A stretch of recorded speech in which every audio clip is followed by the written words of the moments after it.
Robert Mitchell had always been drawn to the forbidden.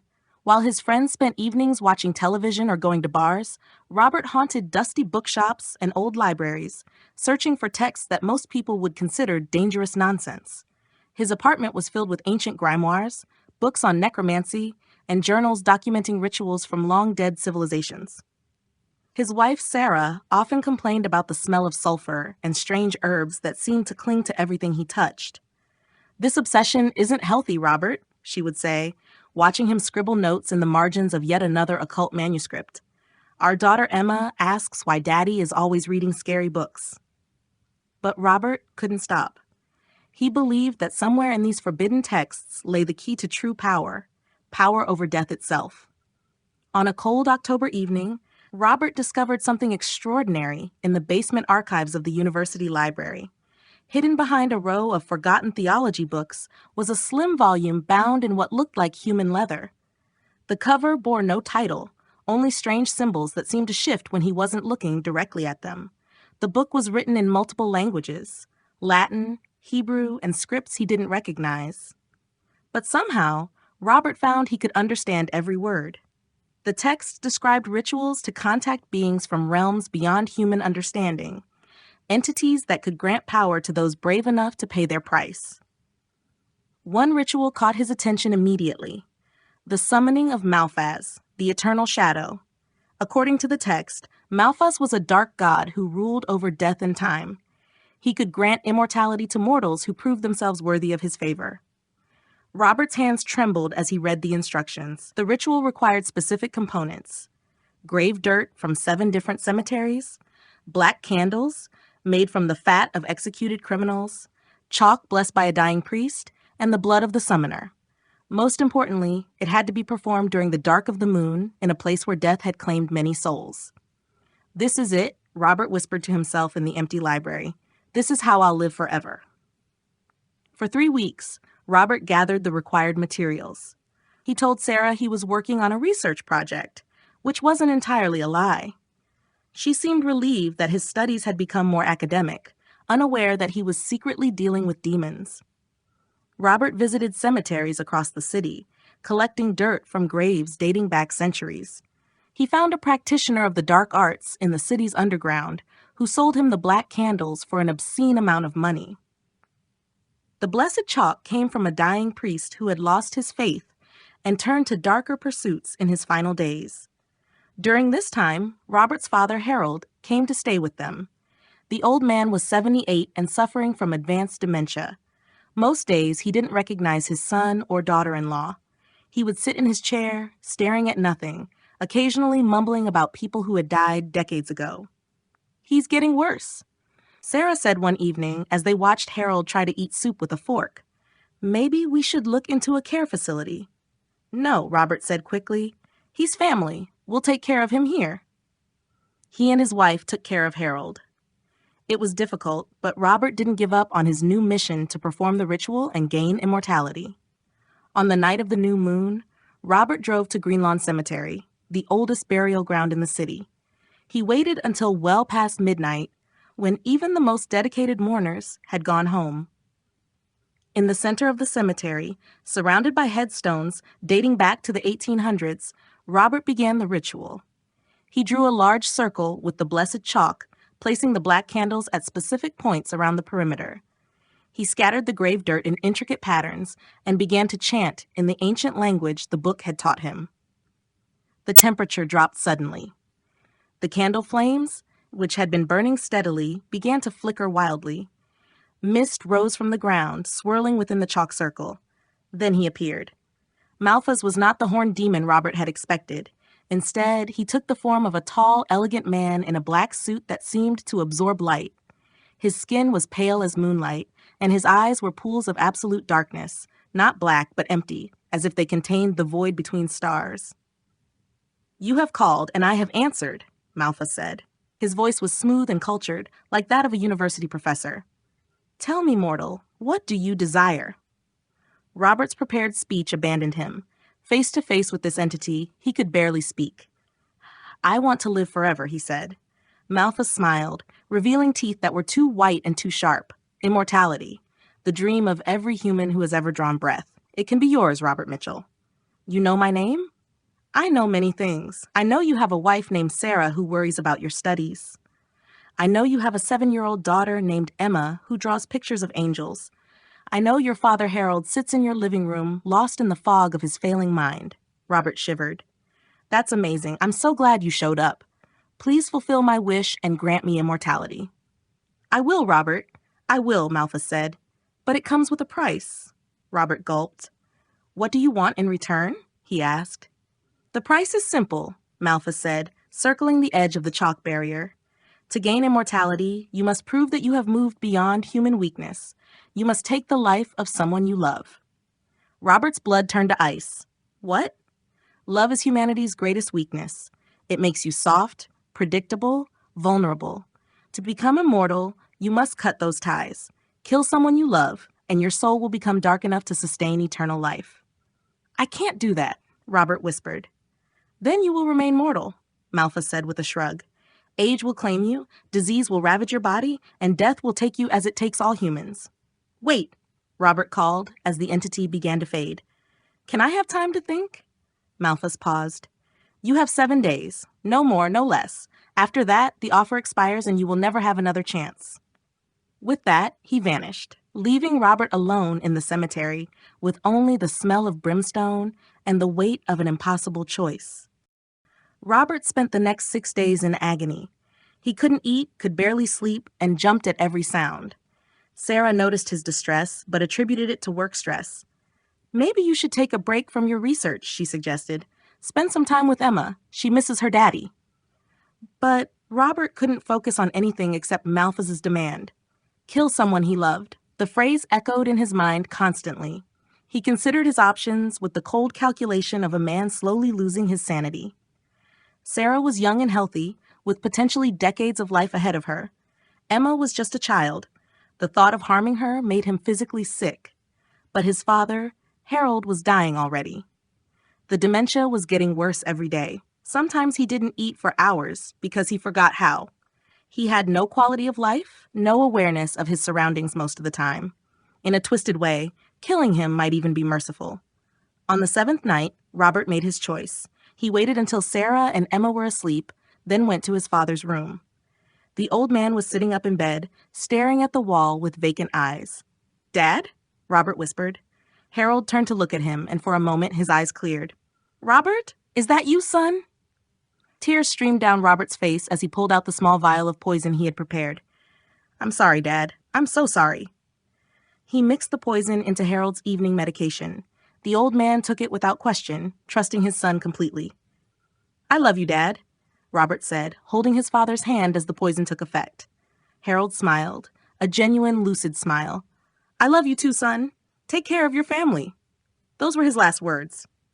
Robert returned to the cemetery and summoned Malphas again. The dark god appeared immediately, as if he had been waiting. It is done, Robert said, his voice hollow. Yes, I can smell the darkness on your soul, Malphas replied with satisfaction. You have proven yourself worthy. He placed one pale hand on Robert's forehead. Dark energy flowed through Robert's body like ice water, changing something fundamental in his very essence. You are now immortal, Malphas declared. You will not age, you will not sicken, and you cannot die by any conventional means. Congratulations, Robert Mitchell. You have everything you wanted. At first, Robert did feel different. Stronger, more aware. The guilt over his father's death seemed distant, as if it had happened to someone else. But within days, the guilt returned with a vengeance. And so did his father. Harold's ghost first appeared 3 days after the funeral. Robert was alone in his study when he saw movement in his peripheral vision. He turned to find his father standing in the corner, still wearing the pajamas he had died in. But this wasn't the confused, gentle man Robert remembered. This version of Harold wore a knowing smile that never reached his eyes. Hello, son, the ghost said in a voice like rustling leaves. Robert screamed and fell backward in his chair. What's wrong? The ghost continued, walking closer. Aren't you happy to see your dear old dad? The one you murdered for a chance at immortality? You're not real, Robert gasped. You're just guilt, just my imagination. Harold's ghost laughed, a sound like breaking glass. Oh, I'm real enough. Death has a way of clarifying things, Robert. I remember everything now. I remember how you looked when you poisoned me. I remember the greed in your eyes. From that night forward, Harold's ghost appeared everywhere, in mirrors and windows, standing at the foot of Robert's bed, always smiling that horrible, knowing smile, always reminding Robert of what he had done. Sarah noticed Robert's increasing paranoia, but attributed it to grief over his father's death.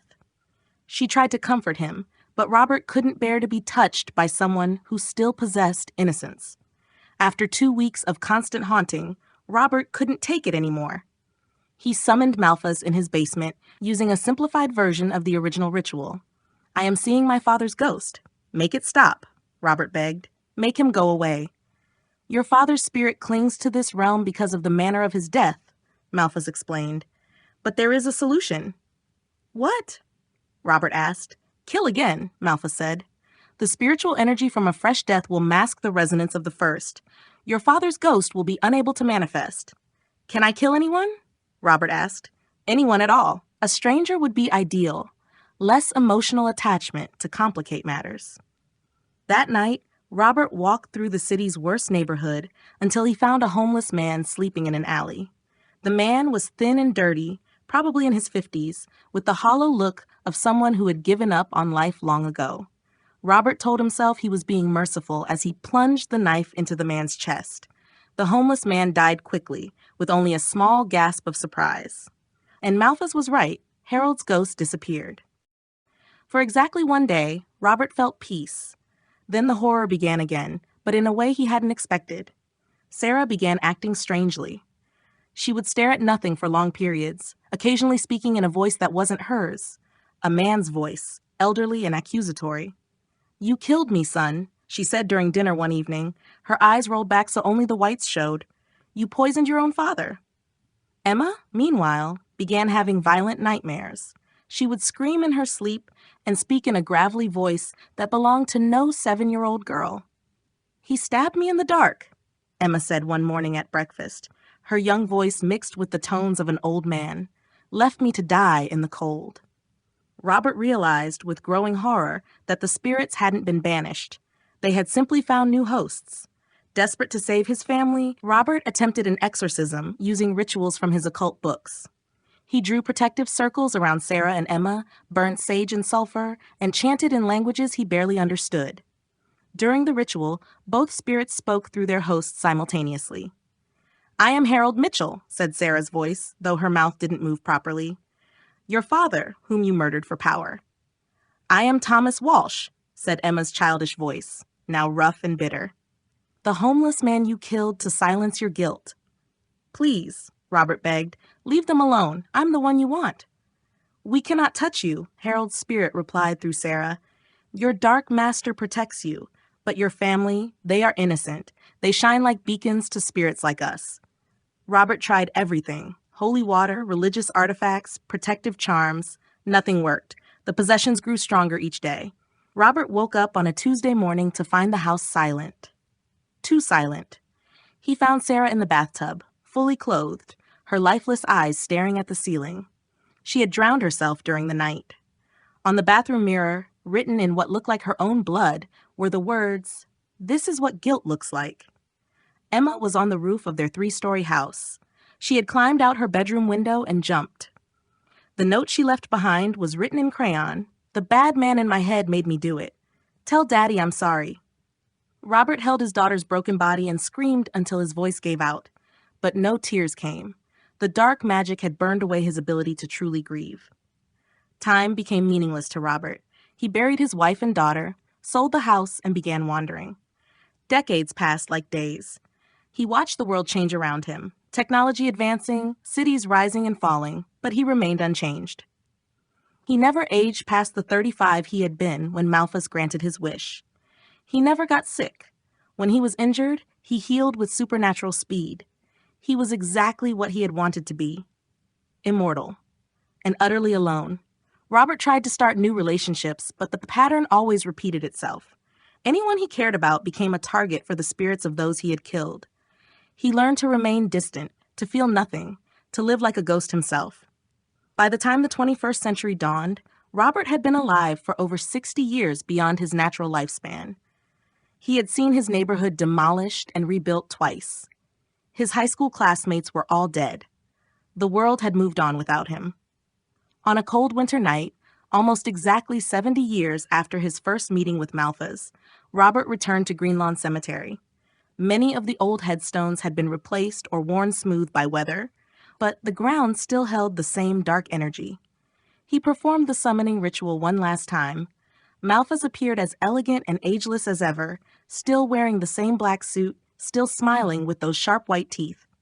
"Robert Mitchell," the dark god said warmly, as if greeting an old friend. "You look exactly the same. How lovely." "I want to die," Robert said without preamble. "Take back your gift. Let me age and die like I was supposed to." Malphas laughed, a sound like silver bells in a tomb. "I'm afraid that's impossible." "Why?" "Because you have changed, my dear Robert. The murders, the guilt, the decades of isolation, they have transformed your soul into something far darker than it was when we first met. You are no longer human enough to die a human death." "Then kill me yourself." "I could, but I won't. You are far too interesting to waste. Besides, our contract was quite specific. I granted you immortality, and you paid the price. The terms are fulfilled." Robert fell to his knees among the headstones. "Please, I'll do anything." "There is nothing you can offer that I want," Malphas said, beginning to fade. "You are cursed to walk this earth until the sun burns out and the stars go cold. Enjoy your eternity, Robert Mitchell." With no hope left and no one to turn to, Robert made a final decision. If he couldn't die, at least he could sleep. He returned to the cemetery night after night, digging a grave by hand in a forgotten corner where no one would disturb him. He built a simple wooden coffin using tools stolen from a construction site. On his last night above ground, Robert lay in the coffin and pulled the lid closed above him. He had lined it with soft cloth and ensured there were small holes for air. Not that he needed to breathe anymore. "If I can't die," he whispered in the darkness, "then I'll dream." He closed his eyes and willed himself to sleep, hoping that unconsciousness would be a kind of mercy. In his dark realm between dimensions, Malphas observed his former client with something approaching fondness. Through supernatural sight, he could see Robert lying motionless in his self-made tomb, finally at peace in his eternal slumber. "Sleep well, my child," Malphas murmured, raising a glass of wine that looked suspiciously like blood. "You have earned your rest." The dark god smiled and turned his attention to other matters. Somewhere in the world, another mortal was reading forbidden books, seeking power beyond human understanding. And Malphas was always ready to make a deal. Years passed, decades. The cemetery grew wild around Robert's hidden grave. Seasons changed above his head, but he remained still as death, trapped in dreams of the family he had destroyed and the humanity he had traded away. In the darkness below ground, Robert Mitchell slept on, immortal, alone, and finally at peace in the prison of his own making. If you enjoyed this story, don't forget to like the video and subscribe to my channel for more thrilling tales. I also write novels in different genres, like sci-fi, fantasy, and horror. If you'd like to check them out, click the link in the description below. Thank you for watching, and stay tuned for more exciting stories.